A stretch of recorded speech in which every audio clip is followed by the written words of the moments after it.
Kasi ang talagang gusto ng Panginoon na marating ng lahat ng mananampalataya ay kapayapaan. At sabi niya, in this world you will have trouble. But take heart, I have overcome the world. So dalawang pagpipilian. Sabi niya, talagang magulo ang mundo. Magkakaproblema kayo, natural lang yon. Huwag kayong magtaka. Pero isipin niyo, nagapi ko na ang daigdig. Nagahari na ako. In other words, ano dapat pag-isipan ng tao? Not trouble, but Jesus. Ang dapat na nanaig sa kanyang damdamin, hindi yung pag-aalala, kundi yung pagtitiwala sa Panginoon. Philippians 4:8, finally, my friends, keep your minds on whatever is true, pure, right, holy, friendly, and proper. Don't ever stop thinking about what is truly worthwhile and worthy of praise. Sabi niya, imbes ang isipin ninyo yung mga kasinungalingan, mga nakakagulo, mga maruruing bagay, mga nakakaligalig, masasama, mali. Huwag kayong tumigil ng pag-iisip, pagtotoo ng isip tungkol sa mga kanais-nais, magagandang bagay na nakakapuri sa Panginoon. In other words, we are given choices of what to think of. Pwede ka mag-isip ng trouble, pwede ka mag-isip ng peace, pwede ka mag-isip ng Satan, pero pwede ka mag-isip ng God. Pwede ka mag-isip ng kaguluhan, pangliligalig ng iba, pero pwede ka mag-isip ng mga pangako ni Jesus ng kapayapaan. Ang isip, mapaglaro. At maraming tao pinaglalaroan ng sarili nilang isip.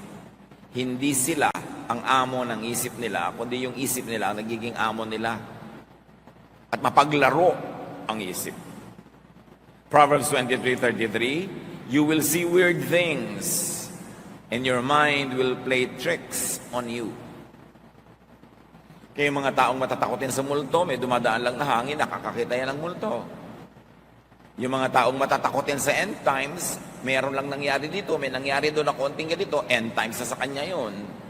Yung mga tao na laging maraming galit, hindi mo naman ginagalit, nagagalit din agad. Kasi may mga tanim na agad na galit, madali nang tumubo.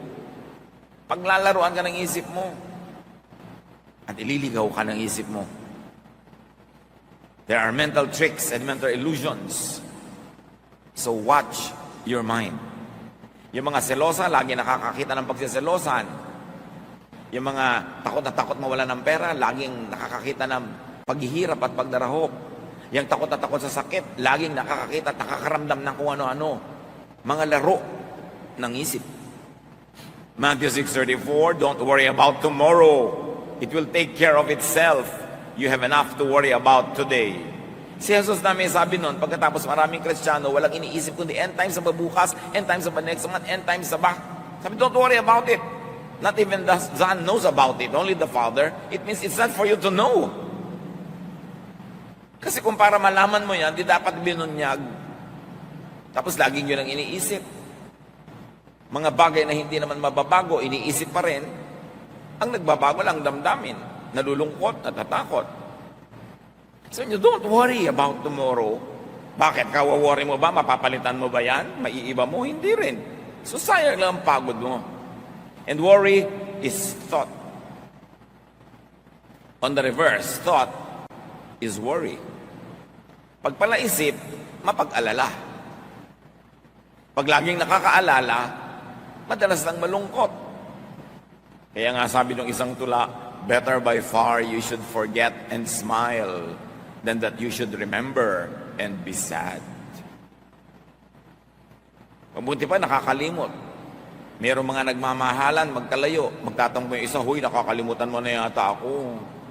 Kung talagang mahal mo siya, hindi ba iibigin mo pa nga malimutan ka na ng konti para hindi siya laging malungkot? Kaysa lagi mong nakaalala ka, lagi ka namimiss. Tuwan-tuwa ka, yung ego mo, tuwan-tuwa, dahil lungkot na lungkot siya at wala ka. Ganun ba ang pagmamahal?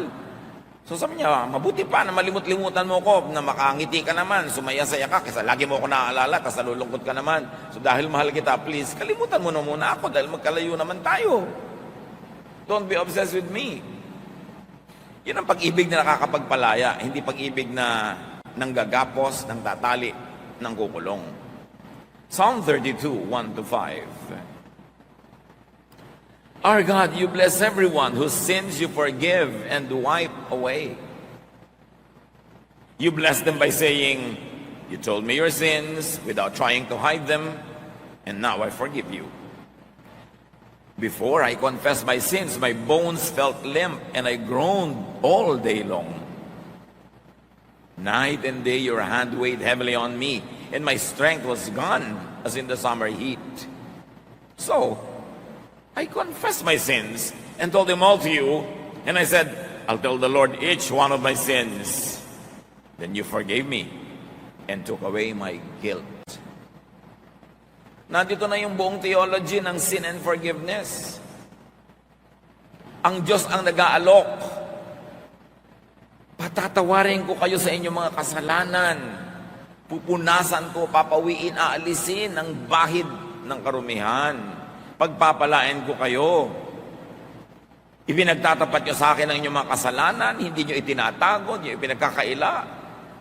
Patatawarin ko kayo. Ganun kasimple ang deal ng Diyos sa atin.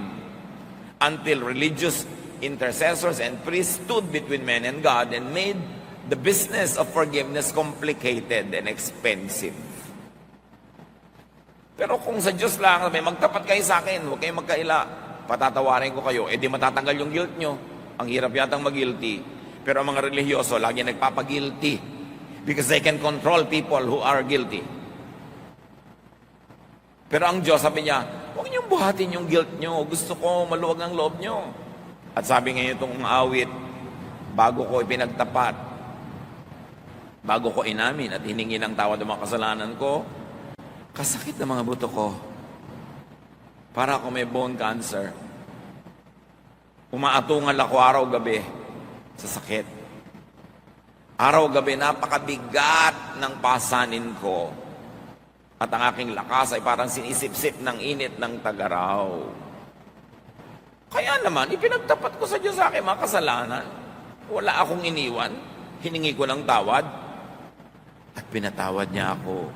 Inalis niya ang aking heavy guilt feelings.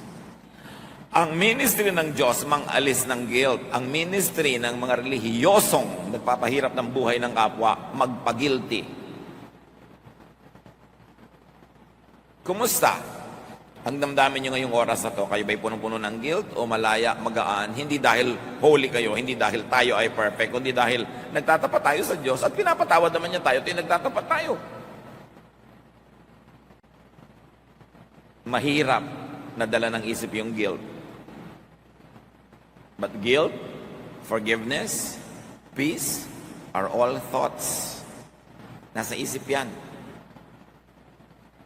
Confess unto peace. Diretso sa Diyos. Hindi mo kailangan padaanin pa kung kani-kaninong tao yung confession mo. May bayad pa. Diretso sa Diyos. Yan ang gusto niya. Yan ang pinapalaya niya tayo. Hindi niya tayo hinahanapan ng perfection. Ang ginawa niya para mawala yung guilt natin, hindi siya nagre-require ng 100% holiness. Ipagtapat mo lang, ihingi mo ng tawad, and you are wiped clean. Not because you are clean, but because you are made clean by God, by God's kindness, and especially by God's kindness through the work of Jesus. Romans 8, 1-2. If you belong to Christ, you won't be punished. Tapos yung iba takot na takot pa. Ay, Kristiyano na ako pero nagkasala ako. Meron naman akong parusahan, tanggal na naman ang salvation ko. Sinabi na nga, if you belong to Christ, you won't be punished. Bakit ang kulit? Gustong-gusto yung may punishment. At gustong-gusto ng mga ibalang teacher, laging may punishment. Kasi ito yung may punishment, nagigilty ang mga tao. Ito yung nagigilty, mas madali silang pasunurin. If you belong to Jesus Christ, you won't be punished. Mahirap bang maintindihan yan?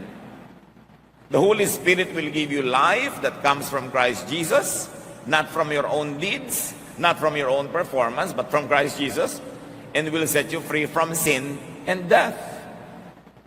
When you are freed from sin, it doesn't mean you are freed from committing sin, because kahit na kay Christ ka na, once in a while you fall and commit sin. So what does it mean you will be freed from sin? You will be freed from the punishment of sin, because Jesus took the punishment. And you will be freed from the guilt of sin, because when you know that when you confess of the Lord, He forgives, therefore you are free from the guilt and the punishment of sin. But no Christian is really free from the actual act of doing sin, because God knows that we are not perfect. God remembers that we are dust. Kaya naglagay siya ng daan para makabalik ang lahat ng nandadapa. Confession. If we confess our sins, He is faithful and just and will forgive us. And will give us a renewed heart. Hindi yun mahirap maintindihan. Kawawa ang mga nasa Panginoon na lagi pang guilty, lagi pang natatakot, lagi pang nag-iisip na siya ay mapaparusahan, mawawala sa presensya ng Diyos, etc. Be free in Jesus, and freedom is thought. Again, nasa isip yan. Meanwhile, the thought of torture is punishment. Pag naisip mong mapaparusahan ka, naisip mong magugunaw ang mundo, maisip mong dadali ka sa impyerno na naman, nasa Panginoon ka na, matutorture ka lang. Nawawala yung joy of your salvation, bagamat hindi nawawala yung salvation. Romans 6:14, don't let sin keep ruling your lives. You are ruled by God's kindness and not by the law. Hindi ang ibig sabihin ng don't let sin keep ruling your lives, dapat hindi ka na nagkakasala. Ang ibig sabihin nun, yes, nagkakasala ka pa rin, hindi ka talaga perfect, ang kapatid mo, ang mga kasama mo, magkakasala pa rin. Pero huwag yung takot sa parusa ang maghari sa buhay nyo. Ang paghariin nyo sa buhay nyo ay ang Diyos, ang kanyang kabaitan, at hindi yung law na nagbibigay ng punishment. Romans 6:14, read it over and over again. Don't let sin keep ruling your lives. In other words, don't let the fear of sin and the guilt of sin keep ruling your lives. You are ruled by God's kindness, not by your perfection, not by the law, or not by obeying the law. It doesn't mean do not sin, but it only means do not be a slave of the fear of sin and punishment. But of course, it's always preferred that we minimize sin. You cannot be sinless, but you should sin less and less and less. That is desirable. But sinlessness is unattainable in this life. Sino man na mag-iisip noon ay laging mabibigo, laging magigilty, matotorture, wala yung peace. Kaya alam mo na hindi yun ang tamang reading eh. Kasi pag tama ang reading mo ng scripture at application, ang bunga, peace. Thought of sin is master. But the thought of life in Jesus is liberator. And your new master. Anong kinalaman ng mga verses na yan sa gusto natin pag-usapan na discipline for peace of mind? Inisa-isa lang naman natin ang mga pwedeng magtanggal ng peace of mind, di ba? Anong disiplina ang kailangan natin para maghari yung peace of mind? Unawain ito. Thoughts become emotions, and emotions become blood chemistry. Pag may naisip ka, magiging emosyon yun. Either nakakalungkot ang naisip mo, lulungkot ka, nakakasaya, sasaya ka, nakakapagpaselos, magseselos ka, nakakapagpainggit, maiinggit ka. Basta may inisip ka, magkakaroon yun ng emotional equivalent in your system. And your emotion will change your blood chemistry. Napatunayan na ng siyensya yan. Kahit nga ang pag-iyak, bakit ang iyak ng iyak bago matulog, biglang ang sarap ng tulog? Kasi napatunayan na sa luha, kasama yung mga toxins, mga lason related to stress. Yung naninigas ang katawan mo, yung ikaw ay halos himatayin, yung hirap na hirap ka, yung toxin na yon lumalabas kasama ng luha. Kaya nalungkot ka, lumuha ka, lumabas yung toxin. Kaya yung mga hindi umiiyak, yung ayaw umiyak, nagtitigas-tigasan, yun na biglang naninigas eh. Kasi hindi na ilalabas yung emosyon. So, kung anong iniisip mo, magiging blood chemistry. Science has proven over and over that toxic thoughts show up as disease. Yung mga inggitera, selosa, mga inisin, masamain ang loob, magagalitin, mga laging may negative emotion, marami ang sakit. Kasi ang negative emotion changes blood chemistry, changes heartbeat, changes Yung mga blood vessels, sumisikip, humataas ang blood pressure mo, kaya ka nagkakasakit. Di ba sabi nga nila, pag umiibig pa daw, nagkakaroon tagyawat, yan ang dapat patunayan. Pero again, emotion turning into disease. Kasi umiibig siguro, laging puyat, ayan, napapabayaan ang kasarili. Lagi nakakalumbaba, yan naman kamay marumi, nagkakapimpol. Pwedeng ganun. But the general idea is this: your emotion affects your health. Negative thoughts trapped in the mind cause problems like high blood pressure, digestive troubles. Subukan ninyo na kayo magpapa-interview o kakanta o tutula o haharap sa public o gagawa ng something nakakanerbiyos, naninigas ang tiyan nyo, di ba? Para kayong sinuntok. O kaya, nagkakayo ka LBM, o kailangan punta sa toilet. Ninenervyos ka. Anong kinalaman sa digestive system mo? Meron. Negative emotions affect the digestive system. Di ba kaya nga kung nalulungkot ka, hindi ka makalulo ng pagkain, hindi ka makakain, hindi ka matunawan? Anong kinalaman ng tiyan mo doon sa boyfriend mo na nakita mong may ibang kaakbay sa mall? Bakit hindi ka makalulon? Anong kinalaman ng lalamunan mo doon? Meron. Kasi yung emotion mo nakaka-apekto sa iyong katawan.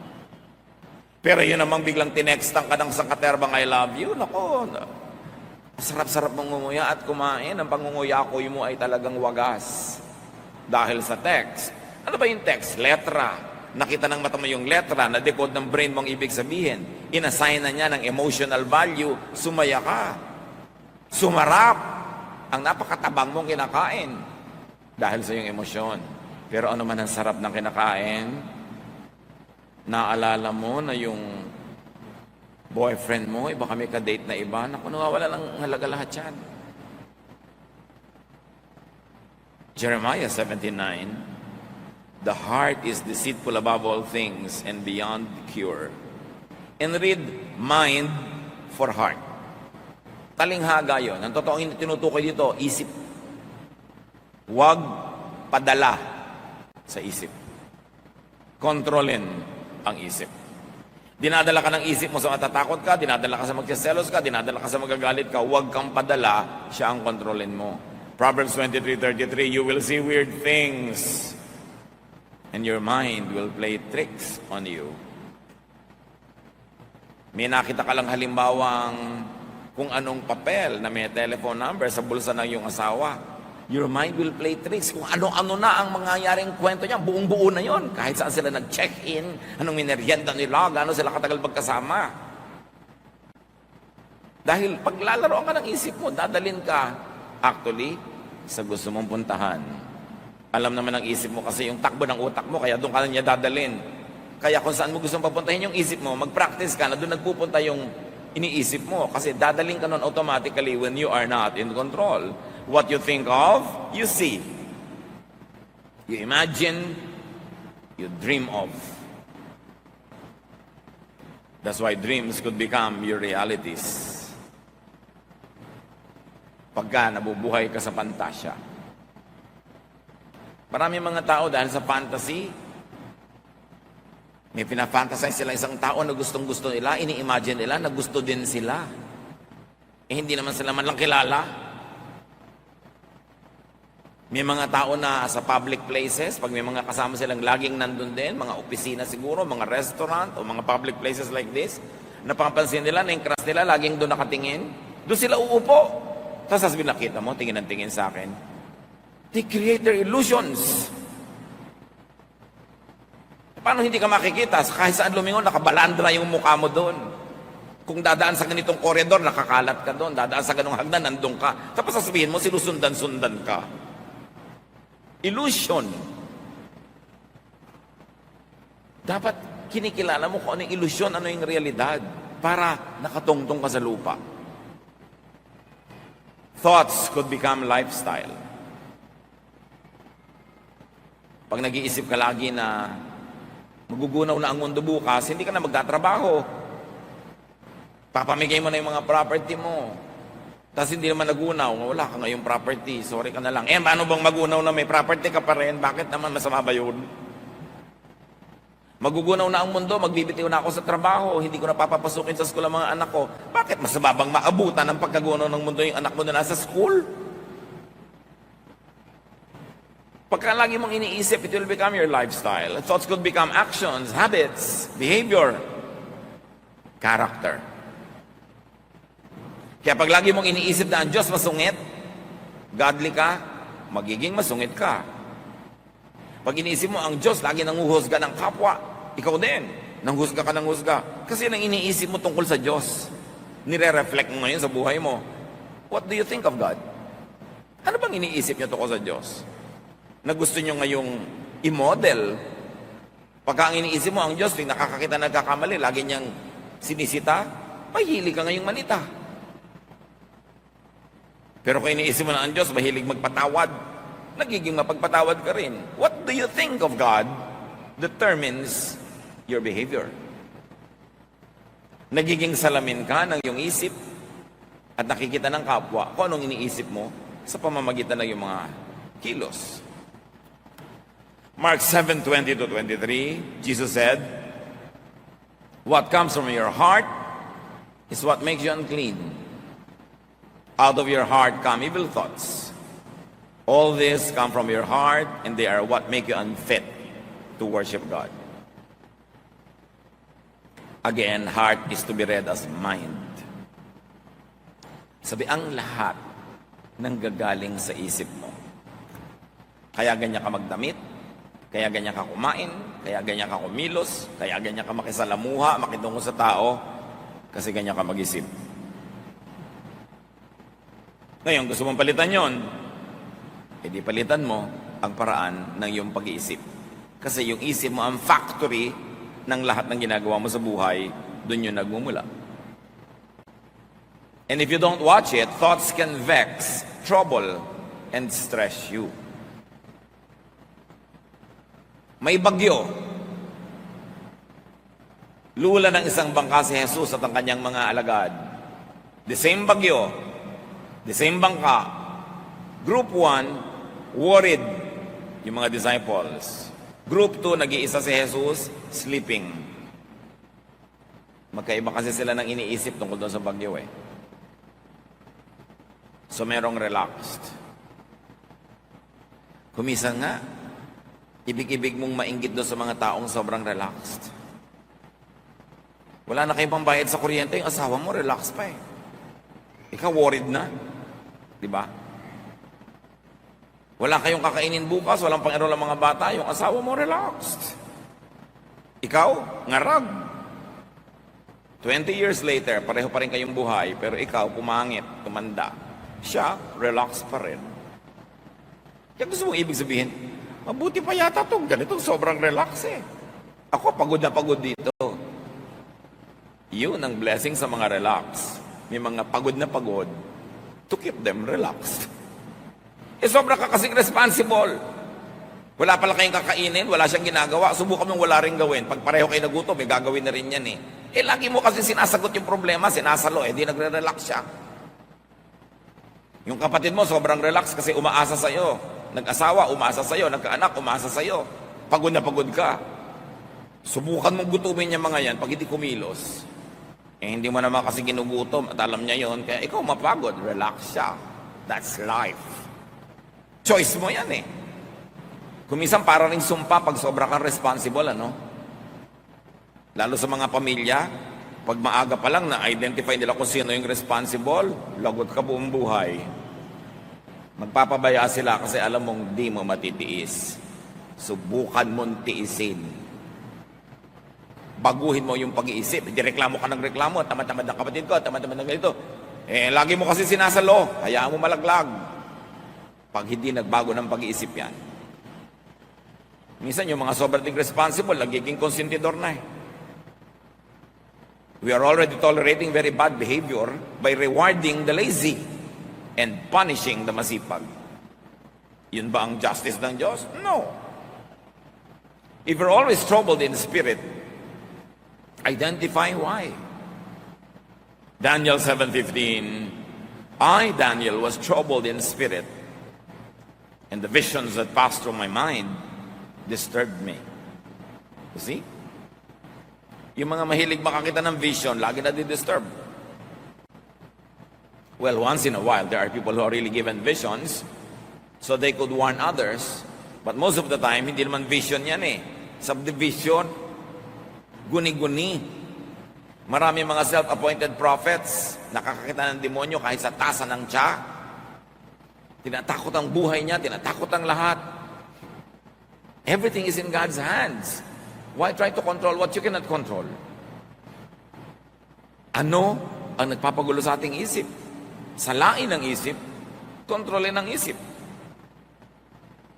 Thoughts can calm, can soothe, can relax you.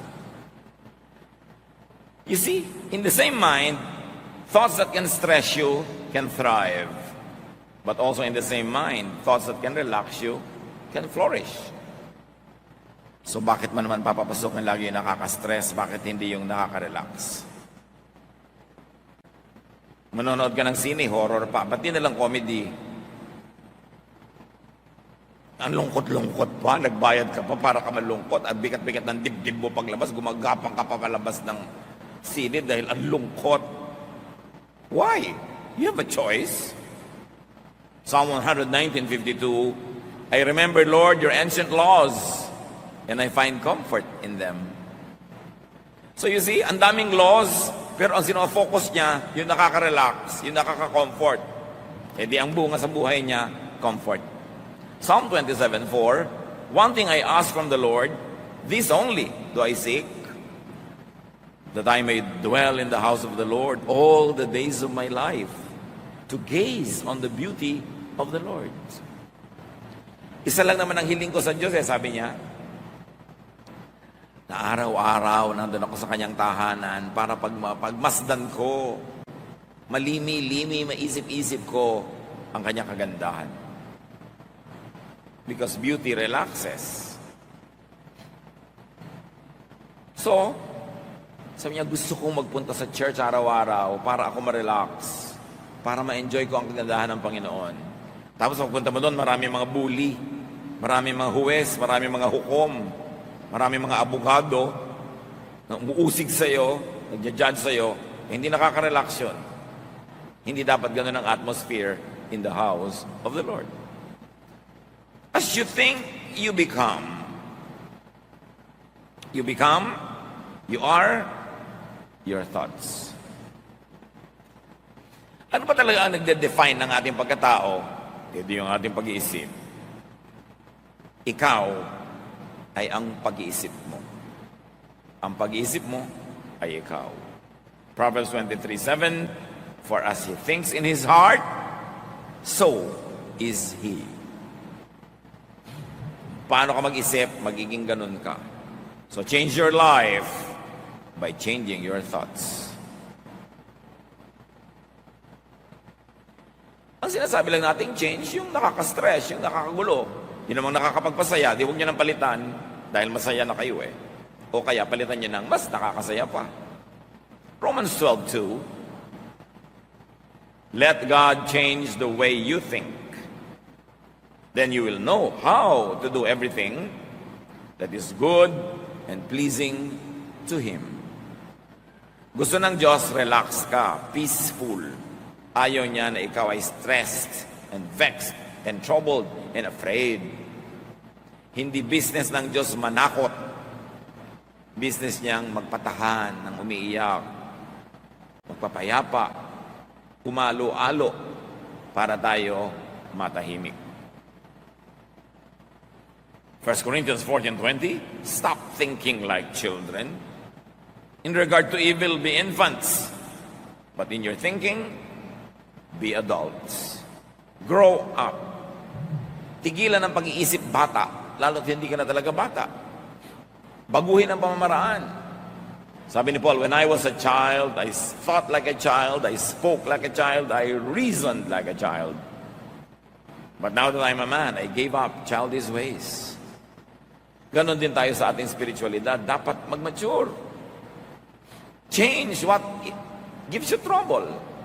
Change the way you think so that you will be happier. You will be more peaceful. Think your way into mental, emotional, and physical rest. Yung kapahingahan, parang isang pupuntahan.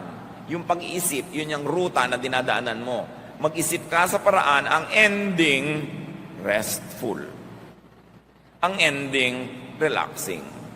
So think your way into rest, into relaxation, into peace, into serenity.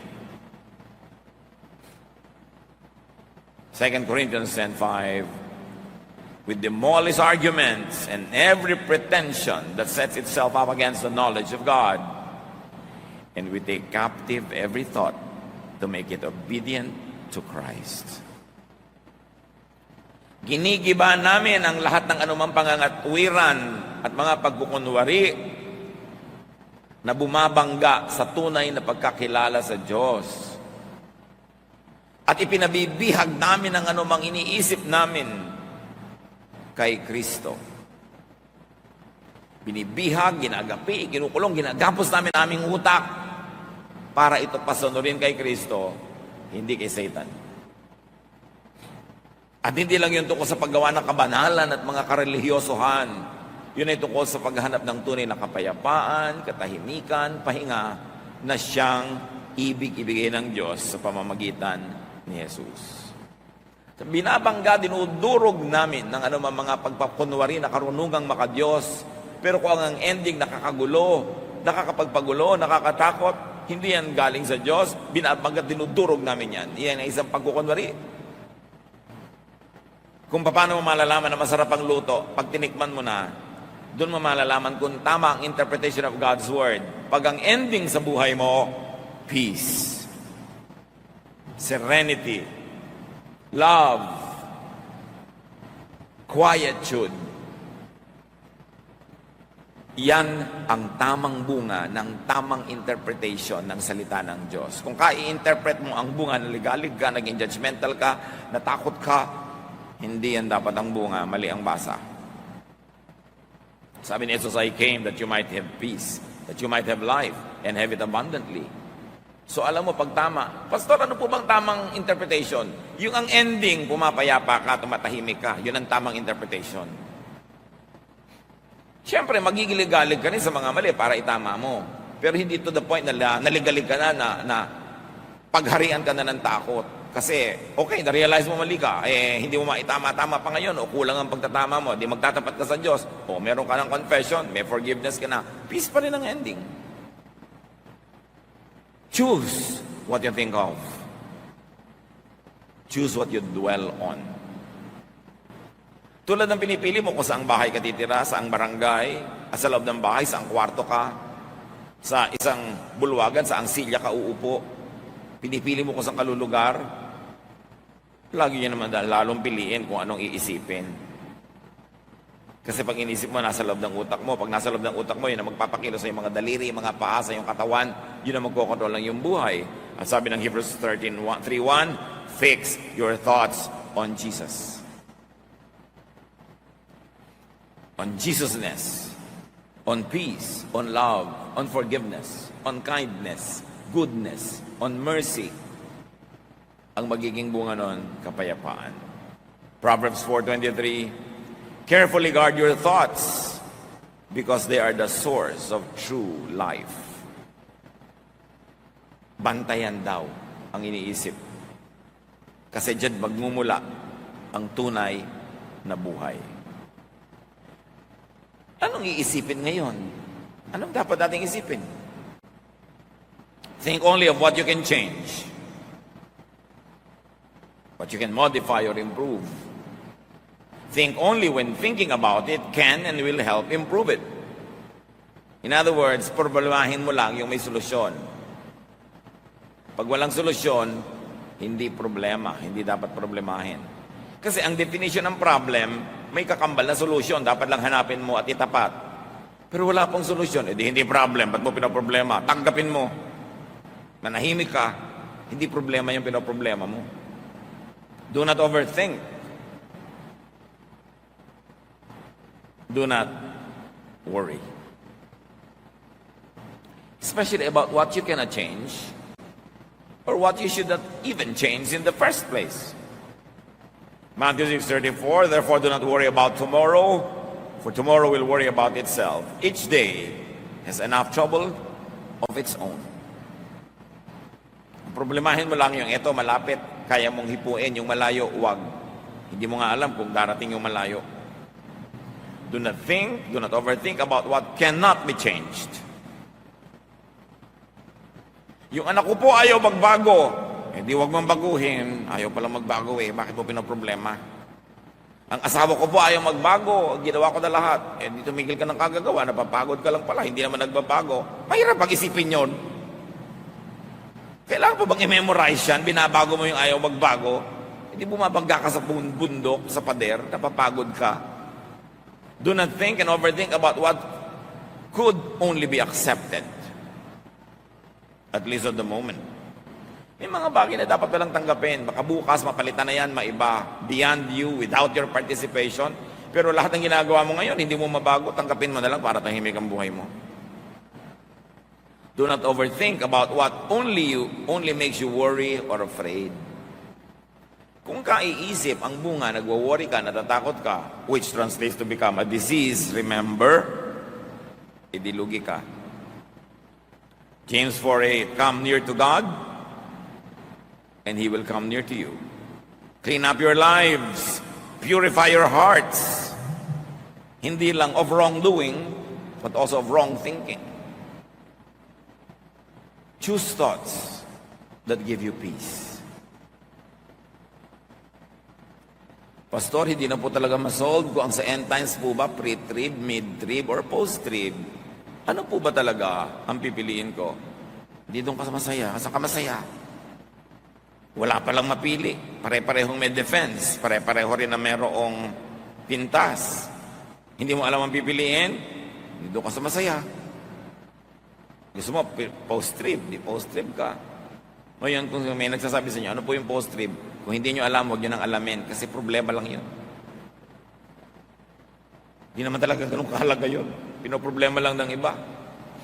Ano po bang dapat kong gawin sa anak ko na baptism? Tubog, wisik, o buhos? Kasi parang pare-pareho ko, may verse naman na support. Pare-pareho, mayroong pro and con. So, kaya saan ka ba masaya? Gusto mo iturok natin para talagang pumasok yung tubig. Eh yun na lang po, kung saan ka masaya? Yung pala, pare-pareho may verses eh. Ba't mo pinoproblema? O gawin mo lahat para ka masaya. Kasi sabihin ko, hindi itubog na natin para nawisikan ka na, nabuhusan ka na, nalubog ka pa. Eh, happy ang lahat. Eh, ayoko pong mabasa. Ay, halika. Uwibisikan na lang kita. Gusto mo? Eh, pa kailangan gawin napakalaking problema yan? Nakakapagtayo ng mga sekta at mga kongregasyon based only on the mode of baptism. Ang galing gumawa ng problema ng mga anak ng Diyos. Maghati-hati at magpagalian. Kami tama, kayo mali. Sa akin, isang balding tubig ang binuho sa'yo, isang baso lang. Mas banal ako sa'yo. Ganun. Ang mga musician ng church namin, puro maiksi ang buhok. Sa inyo, may mahaba. Eh bakit? Yung bang maiksi ang buhok ng musician nyo, mas banal sa mga musician naming nakapusod. Nakakabanal ba talaga yan? Yung hiksi at haba na yan? Bakit big deal? We become majors of minors. We problematize everything. Hindi tuloy peaceful ang church life. Choose thoughts that give you peace. Philippians 4:8. Keep your minds on whatever is true, pure, right, holy, friendly, and proper. Don't ever stop thinking about what is truly worthwhile and worthy of praise. Piliin ang iisipin, piliin ang poproblemahin. Avoid thoughts that vex, that trouble, that agitate. Iwasan yung nakakapagpagulo, nakakapagpalungkot. Bakit lang yung pag-uusapan yan? Paborito na magkakapatid, pag-usapan yung hipag nila, na inis sila. Ba't yung siya ginagawang star? Ito yung nag-uusap kayo, siya ang topic, edi star. Mabuti pa, magtinda na kayo ng ticket. O, eto na ticket, bumili ka na. Pag-uusapan na natin ang hipag natin. Kasi star siya, magbayad tayo. Bakit lagi nyo pinag-uusapan yung nakakainis? Yung nakakapagpalungkot, nakakapagpagalit, di nilalagyan nyo ng sakit ang utak nyo? Nakakainis pala siya, dapat wag isipin. Kasi ito yung iniisip, lalo siya nagwawagi. At lagi kayo natatalo. Kasi kahit naman kayo isip ng isip, kwento ng kwento, hindi rin naman sila nagbabago, kayo ang naiinis. Paboritong pag-usapan ng mga magbibilas, yung biyanan nila. O yung mga hipag nila, mga in-laws. Yan ang mga paboritong topic na nakakainis, di ba? In-laws. Tigilan nyo yan. Kasi wala namang mabuting idudulot sa inyo. Nagiging star lang sila. Psalm 55, 1-5, my thoughts are troubled. My heart is racing fast and I am afraid.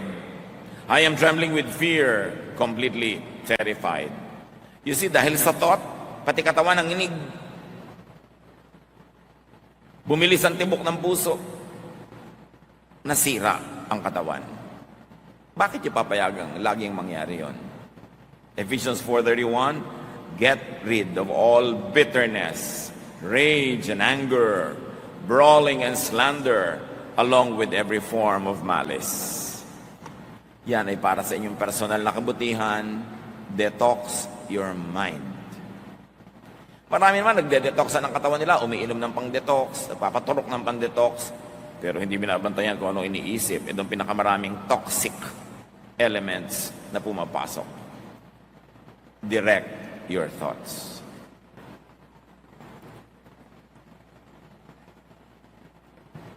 Turuan, utusan, akayin ang isip. Colossians 3:2, set your mind on things above, not on earthly things. Set your mind on things that give peace and serenity, not on those that trouble you. Kaya mga kapatid, very clearly, discipline your mind. Pag yung isip ay pumupunta na kung saan-saan, hoy, liko ka dyan, alis dyan, hindi ka dapat dyan pumunta. Discipline your mind. Psalm 139, 23-24, search me, O God, and know my heart. It means know my mind. Test me and know my anxious thoughts. See if there is any offensive way in me or in the way I think. And lead me in the way everlasting. Suriin niyo po ang isip ko, ang pag-iisip ko, ang pinag-iisipan ko, at akayin niyo ang utak ko sa tamang daan na nagbibigay ng buhay na walang hanggan, buhay na masaya, buhay na payapa. Romans 8:6, if your minds are ruled by our desires, meaning emotions, meaning thoughts, we will die. But if our minds are ruled by the Spirit, we will have life and peace. So paghariin ang Espiritu ng Diyos sa ating kokote, sa ating isip.